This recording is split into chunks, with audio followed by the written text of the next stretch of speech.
नमस्कार, Ram Ram. BNA network के YouTube channel पर आपका स्वागत है। मैं हूं कुलभूषण। अगर आप हमारे चैनल से अभी तक नहीं जुड़े हैं तो कृपया चैनल को सब्सक्राइब कर लीजिए। कंटेंट पसंद आता है तो उसे लाइक भी जरूर कीजिए। कट्टर ईमानदार केजरीवाल आज नाक रगड़ता हुआ जज साहिबा के सामने पेश हो गया। जो व्यक्ति 3 दिन पहले तक, कल तक कोर्ट में ना जाने के बहाने बना रहा था, उसे राउज एवेन्यू कोर्ट में आज पेश होना पड़ा। भले ही दर्शकों और जनता को यह लगे कि केजरीवाल को थोड़ी राहत मिली है, तो बिल्कुल भी राहत नहीं मिली है इस व्यक्ति को। उल्टा ये और फंस गया है। जो ईडी ने समन भेजे थे उसके खिलाफ जब ईडी कोर्ट चली जाती है, 2 बार गई है, जो आप लोगों को मालूम ही है, तो 16 मार्च को इसे पेश होना था। समन जारी किए थे राउज एवेन्यू कोर्ट ने, लेकिन सेशन कोर्ट में ये 3 दिन पहले एप्लीकेशन लगाता है कि इसे 16 मार्च को पेश ना होने के लिए राहत मिल जाए। तो कल 15 मार्च को राकेश सियाल की कोर्ट ने इसे फटकार लगाई और कहा कि तुम्हें बिना शर्त मजिस्ट्रेट के सामने पेश होना पड़ेगा। तो दोस्तों, जो व्यक्ति ईडी के समन को नकार रहा था, इल्लीगल बता रहा था, तरह तरह के बहाने बनाकर ईडी के समन को इग्नोर करता आ रहा था और कोर्ट के समन को, मजिस्ट्रेट के समन को भी रोक लगवाने सेशन कोर्ट पहुंच गया था, तो आप जानिए ये कितना शातिर व्यक्ति है। चाह रहा था कि इसे कोर्ट ना जाना पड़े, केस लंबा चले। तो नाक रगड़ता हुआ जब ये आज कोर्ट में पहुंचा, तो आप सोशल मीडिया पर देखिए इसके चेहरे के रंग किस तरह से उड़े हुए हैं। इससे पत्रकार सवाल कर रहे थे, ऊपर तक नहीं देख रहा था, सिर झुका के नीचे कछुए की तरह चलता जा रहा था, रेंगता जा रहा था। इसको अपराध बोध था कि इसने क्या क्या गलतियां की हैं। मैं अभी घोटाले की बात नहीं कर रहा हूं, ये ईडी के समन के लिए बात कर रहा हूं कि इसको अपराध बोध हो गया था कि शायद इसे कड़ी फटकार मिलेगी। तो दिव्या मल्होत्रा की अदालत में जब ये पेश हुआ तो इसके वकीलों ने बहुत नरमी के साथ गुजारिश करी कि आपने समन इशू किया था तो हमारे मुवक्किल आ गए हैं केजरीवाल साहब, और आप प्लीज इन्हें जमानत दे दीजिए, क्योंकि ईडी के समन को इग्नोर करने की सजा 1 महीना है और जो सजा छोटी होती हैं, महीने की, 2 महीने की, 6 महीने की, उसमें अक्सर जमानत मिल जाया करती है। तो दिव्या मल्होत्रा ने इसकी जमानत अर्जी तो स्वीकार कर ली, 15,000 रुपए के मुचलके पर इसको छोड़ दिया। यानी इसका यह अपराध सिद्ध हो गया कि इसने ईडी के समन को जो इग्नोर किया है, रद्दी की टोकरी में डाला है, उसके एवज में इसे 15,000 रुपए देने पड़े। लेकिन एक चीज और, 1 लाख रुपए का बॉन्ड भी भरवाया गया है। तो दोस्तों, ये जो 1 लाख रुपए का बॉन्ड है, इसमें कुछ शर्तें होती हैं। आपने सुना होगा, कोई भी कंपनी जब बॉन्ड भरवाती है अपने कस्टमर से, या कस्टमर बॉन्ड भरता है, तो उसमें रूल्स एंड रेगुलेशंस होती हैं। अगर ईडी अब इसको 9वां समन जारी करती है तो ये इफ एंड बट नहीं कर पाएगा। ये बॉन्ड की शर्तों में खुला हुआ है। अगर ईडी इसको 3-4 दिन के बाद बुलाती है तो इसको ईडी के सामने पेश होना पड़ेगा।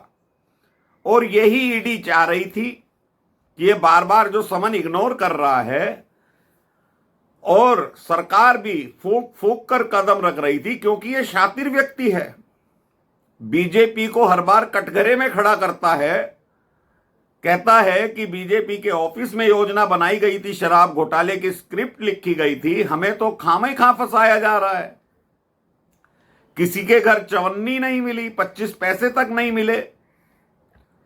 अरे भाई, सुप्रीम कोर्ट के जज मान लिए हैं कि 338 करोड़ रुपए का घोटाला हुआ है, और तुम कह रहे हो 25 पैसे नहीं मिले। के कविता को ईडी के अधिकारी दिल्ली से तेलंगाना तक जाते हैं, हैदराबाद तक जाते हैं, उठाकर लाते हैं, तो ये बिना घोटाले के उठाकर ले आते हैं क्या? भाई, दक्षिण की लॉबी की सरगना थी, तुम्हारे साथ बैठ के चाय पानी होती थी। बुच्ची बाबू ने जो राज उगले हैं, सरकारी गवाह बना है, के कविता का सीए हुआ करता था, और जो उसकी डायरी में लेन देन का हिसाब मिला है ईडी को, एके लिखा हुआ है अरविंद केजरीवाल। वो सब ईडी के पास साक्ष्य मौजूद हैं, तो के कविता भी बचने वाली नहीं है और मिस्टर एके भी बचने वाले नहीं हैं। तो ईडी यही चाह रही थी दोस्तों कि कम से कम ये कोर्ट पहुंच जाए एक बार, और कोर्ट इसे आदेश दे कि तुम ईडी के सामने पेश हो। क्योंकि रमेश गुप्ता जो केजरी के वकील हैं, वो कह रहे थे ईडी जो है केजरीवाल को खामखा बदनाम कर रही है, खुद प्रसिद्धि पाना चाहती है, इसलिए बार बार समन भेज रही है। तो ये दलील जो उनके वकील दे रहे थे कि केजरीवाल तो एक आम आदमी है, शर्ट भी उसकी बाहर लटकी रहती है। अरे भाई, गुप्ता साहब जो केजरीवाल के वकील हैं, और केजरीवाल भी सुने, अरे शर्ट तो बाहर निकली रहती है। बेचारा 36 नंबर की शर्ट पहनने वाला व्यक्ति, बौना व्यक्ति 46 नंबर की शर्ट पहनेगा तो वो लटकेगी ही। केजरीवाल को एक सलाह और है, पैंट पहनने के बजाय पजामा पहनने लगे और नाड़ा भी लटकाकर घूमे, और आम आदमी लगेगा। तो ये जो इसका प्रपंच था आम आदमी बनने का, ये कोर्ट ने एक सिरे से खारिज कर दिया था कल। और जो आज बॉन्ड भरवाया गया है 1 लाख रुपए का, जो केजरीवाल ने भरा है, इसके वकील भरेंगे, ईडी के समन पर अब इसको जाना पड़ेगा, मुकर नहीं पाएगा। भले ही आचार संहिता लग जाए, चुनावों में प्रचार करना पड़े, लेकिन जिस दिन ईडी बेल बजाएगी, इसको फोन उठाना पड़ेगा, ईमेल पढ़नी पड़ेगी कि समन आ गया है। देरी नहीं करेगा, जैसे आज कोर्ट में 10:10 पर पहुंच गया था। तो दोस्तों, इस केजरीवाल के परखच्चे तो उड़ गए हैं, चेहरे का रंग आप देख चुके होंगे। ये व्यक्ति शातिराना अंदाज में जांच एजेंसियों का बेवकूफ बना रहा था। ये सोचता था जैसे मनीष सिसोदिया का बना दिया, कुमार विश्वास का बना दिया, प्रशांत भूषण का बना दिया, शशि भूषण का बना दिया, अन्ना हजारे का बना दिया, इन जांच एजेंसियों वालों का भी बना दूंगा, क्योंकि दिल्ली की जनता का तो ये बेवकूफ बना चुका है।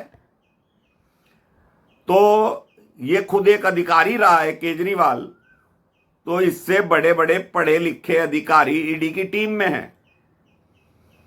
वो जानते हैं ये कितना शातिर है, इसीलिए इसको कोर्ट के जाल में फंसाया है। और जो सबूत ईडी के पास हैं, इसीलिए तो ये ईडी का सामना नहीं कर रहा, क्योंकि इसकी पैंट गीली कर देंगे, पीछे से पीली कर देंगे। ये व्यक्ति धमकी देता था, संजय सिंह से धमकी दिलवाता था, ईडी की पैंट गीली हो जाएगी। तो पैंट तो गीली आज हो गई है, कोर्ट पहुंचना पड़ गया, अब तैयारी ईडी की कर रहा होगा कि ईडी कब बुलाएगी, कब जाना पड़ेगा। तो ईडी की जांच से ये बच नहीं सकता। उधर सुप्रीम कोर्ट भी अब कहने वाला है, 6 महीने का टाइम दिया था कि आप जांच पूरी कीजिए, 4.5 महीने हो गए हैं, 1.5 महीना रह गया है। तो ईडी अब सुप्रीम कोर्ट में भी अर्जी लगाएगी कि केजरीवाल हमारी बातें नहीं सुन रहा। इसीलिए ये चैन बनाई गई, इसको कोर्ट तक पहुंचाया गया, कोर्ट में इसने जमानत मांगी, बॉन्ड भरा और ये बुरी तरीके से फंस गया है। क्योंकि ईडी अगर ये कहती कि हमने इसको समन भेजे थे, ये नहीं आया, तो कोर्ट कहता भाई तुम उठा के लाते, और ये फरार हो जाता, बहाने बना रहा था। झारखंड का मुख्यमंत्री भी तो फरार रहा 2 दिन तक। तो ईडी ने जो कार्य किया इसको कोर्ट तक बुलाने का, उसमें ईडी सफल हो गई। और ये सफलता ईडी की सुप्रीम कोर्ट तक काम करेगी। जो निचली अदालतें हैं उसके पेपर जब सबमिट करेगी, किसने केजरीवाल को जमानत दी, क्यों दी, क्या बहस हुई, ये सारी चीजें सुप्रीम कोर्ट तक जाने वाली हैं। क्योंकि ये तो जमानत मांगेगा ना सुप्रीम कोर्ट से। मनीष सिसोदिया की, संजय सिंह की तो जमानत नहीं हो पा रही। कायदे से इसके किसी फाइल पे साइन नहीं है, ये फंसा हुआ है। तो एक ही जगह, वो भी सुप्रीम कोर्ट ने फंसाया है इसको। जब संजीव खन्ना जस्टिस ने कहा कि आम आदमी पार्टी को दिल्ली शराब घोटाले में पार्टी बनाया जाए, और पार्टी का कन्वीनर कौन है, शातिर केजरीवाल। तो ये भगोड़ा केजरीवाल अन्ना हजारे का पागल बना चुका, कुमार विश्वास का पागल बना चुका, ईडी के अधिकारियों का नहीं बना पाया। तो देखना यह है दोस्तों, अब जो खेल शुरू होगा वो चूहे बिल्ली का खेल बंद हो गया है। अब आमने सामने की जंग शुरू होगी ईडी के बीच में और केजरीवाल के बीच में। कब समन जारी होता है, और ईडी को यह भी पावर है, अभी भी पावर है कि वो इसको शीश महल से घसीट कर ला सकती है। क्योंकि इसे जमानत जो मिली है वो समन के केस में मिली है, ईडी से बचने के लिए नहीं मिली है, ना दिल्ली के शराब घोटाले में मिली है। समन को इग्नोर करने के एवज में इसे जमानत मिली है। ये समझने की बात है और ये बहुत बड़ा बिंदु है। तो अभी के लिए इतना ही दोस्तों। मेरा कंटेंट आपको पसंद आए तो इसे लाइक कीजिए, चैनल को सब्सक्राइब कीजिए। धन्यवाद, नमस्कार, भारत माता की जय।